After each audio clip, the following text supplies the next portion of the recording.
I'm here this afternoon with Representative Kyle Biedermann.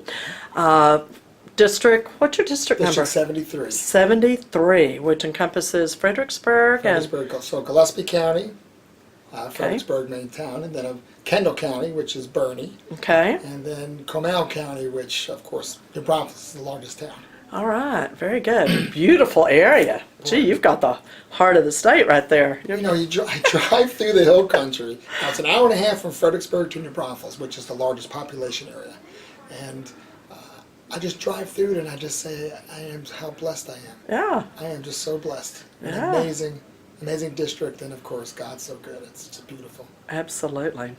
Well, last week you put on, I guess it was your very first forum, information finding. You had some incredible speakers that came in from all over the United States. Give me your thoughts now that you've had a few days, it's passed, and kind of your thoughts as far as how it went and the information that was gleaned from it. Well, it took a lot of preparation. It's not something you just put on, just off the seat of your pants. You've got to prepare. And I've got an amazing team. In fact, my team, there's people on my team that have put on these before in New York. And so that was a real hotbed in New York. And so they knew what to expect. They knew how to prepare. And so we had a very professional forum, done very professionally. And so that was the most important thing. Without that, it would just get out of hand. You could see things going south so quickly if you weren't prepared properly, and we were. I have a great team. But the forum went great. It was amazing to have those quality people from all over the country here for my forum to inform Texans and the whole country about the threat of radical Islamic terrorism. It was standing room only in that room. The back walls were lined. The media was crammed in every little nook and cranny they could find in the room. I would say that you had an excellent turnout. And the whole purpose was for us to receive information from these people, many of them Muslims, or Muslims that left the Muslim faith because of their faith being perverted by Sharia law. And they were explaining, what life was like as a Muslim, with their lack of religious freedom, with their lack of civil rights, with women's rights being taken away, all these things that the media cries out for, yet when they have it right in front of them, and it's Muslims asking for this, they seem to just make believe it's not happening. Yeah. I tell the media, and I've told a number of the representatives that thought it was something else, thought this was a singling out of Muslims, that it was racist, that it was Islamophobic, and all the things that the media came out with. They didn't even report on the testimony given by these Muslims. I tell them, if this was an African American woman pleading for her women's rights and civil rights, if it was a Hispanic woman, a white woman crying for that, they would be all over it. Here I've got a Muslim woman loving her faith who can't even live here in the United States freedom that almost most women have, or they would be protected if they weren't. They just looked right past her. Yeah. And that was what probably amazed me more than anything. So I told the reporters, and most of them were women, I said, you all are women reporters. Here is a Muslim woman right in front of you, pleading for women's rights that you also want to protect, or should want to protect. Ask her. Here she is. And they looked right past her like she wasn't there, and then stuck the microphone in my face. Why do you hate Muslims? Basically. That's what I learned. So getting our message out is the most difficult part from the media. Yeah. And I keep thinking of Trump. Just think what he's been going through for a year and a half. And that was my first foray into any of this. And it was so obvious.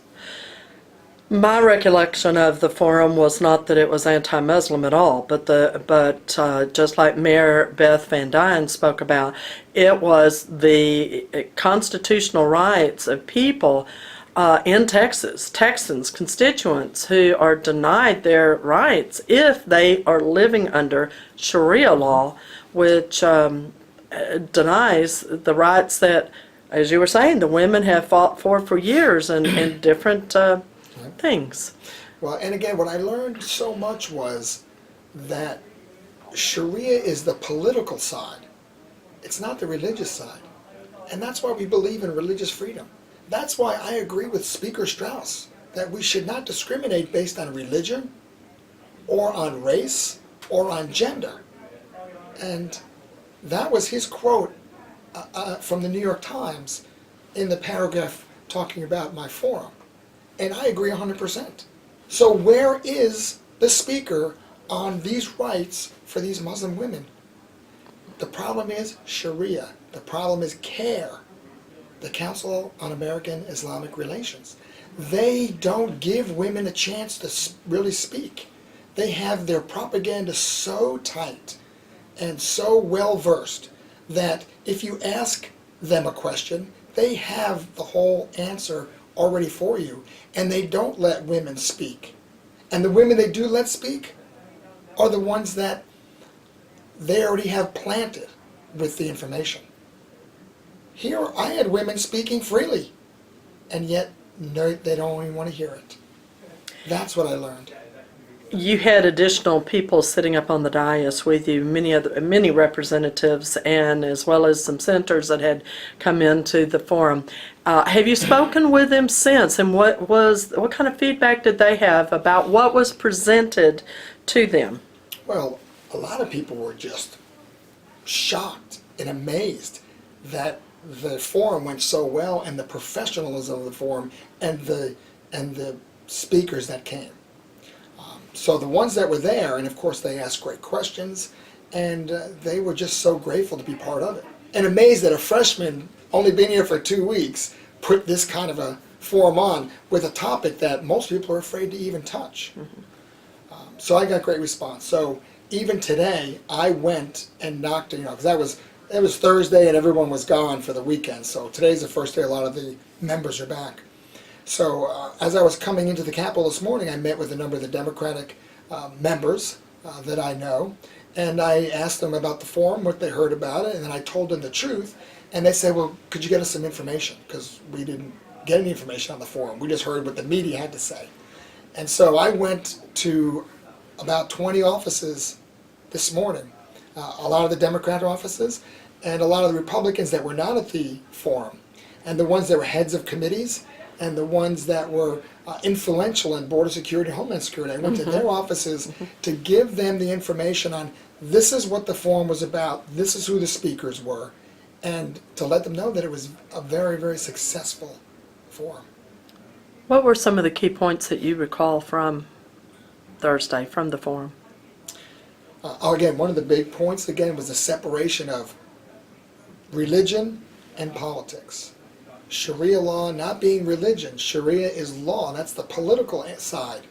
And separating the two is very important because we all believe in religious freedom. We as Christians, we want religious freedom. We want Muslims to have religious freedom.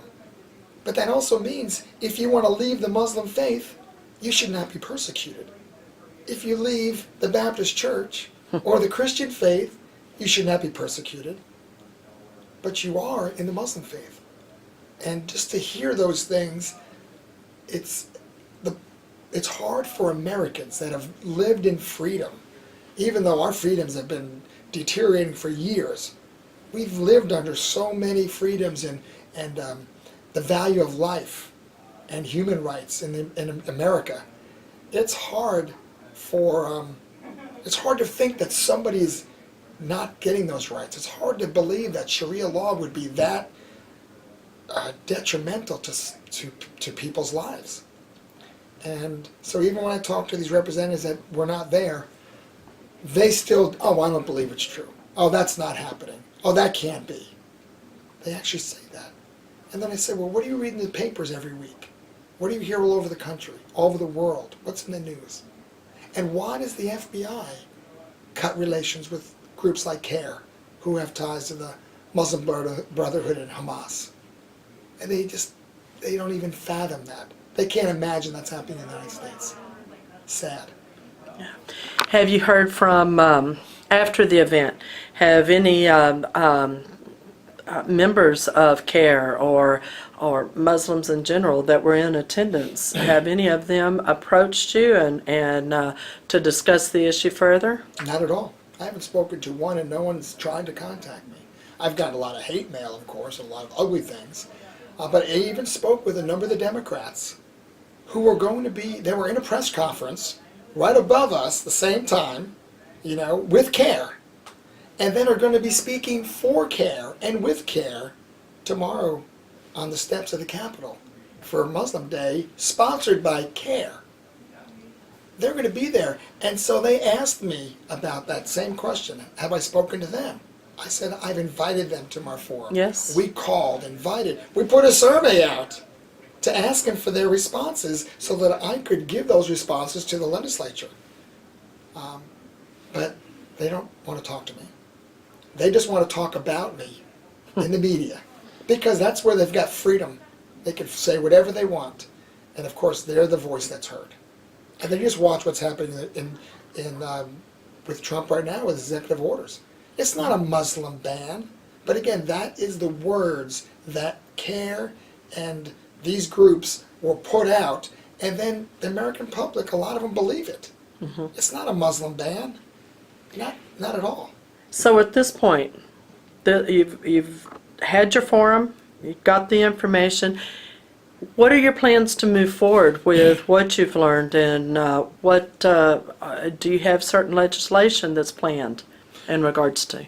Well, American Laws for American Courts has been tried to be passed for a number of sessions. Yes. So we will work on that. In fact, this forum will help open the eyes of a lot of the legislators on the need for that legislation to pass. So I think that's probably the biggest thing that's already in the works. Now there are a number of other things that we're not sure yet. We're trying to find ways to protect women's rights. In fact, I've been speaking with the Democrats and saying, let's work together on how can we protect Muslim women's rights. And so we'll see what we can come up with. But I think that could be a bipartisan issue. But definitely. Most people don't believe it's true. There's women in both parties. Mm-hmm. So definitely bipartisan. But they don't believe it's really happening. They know it is. They just don't want to accept it. They don't want to accept it. Any additional thoughts, anything additional that you want to share that maybe something that wasn't reported correctly, that anything you want to set the record straight with?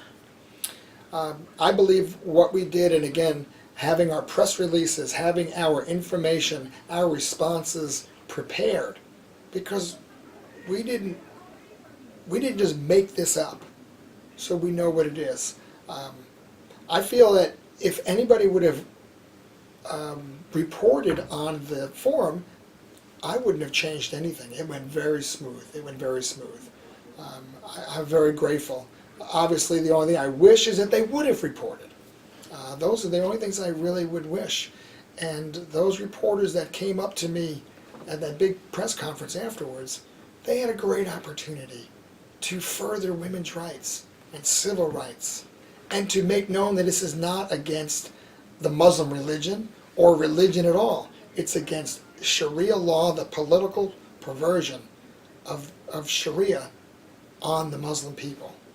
And but that's the story, and they should all be behind it. Absolutely. I appreciate your time very much this afternoon, and stay in touch. We will need more information as American Laws for American Courts progresses through the system. Well, I'm just so blessed and so grateful, and I just praise God for protecting us, and we look forward to hopefully some more exposure to the problems tomorrow, Muslim Day. But thank you very much for giving me the opportunity to give you the facts. All right. And I thank you for being there. You're one of the few reporters that actually was there and knows what happened. Yes, and I was there, and I do know what happened. Yeah. And it was pretty awesome. It really was, to get that level of information and to have that many senators, representatives there to really listen and ask excellent questions, because they had the people at hand who could really genuinely answer them without the media being in the middle of the loop. Well, we planted some great seeds. Yes, And I absolutely. would just pray that God would grow those in people's hearts. Yeah. Thank you so much. Welcome. Appreciate it. You're welcome.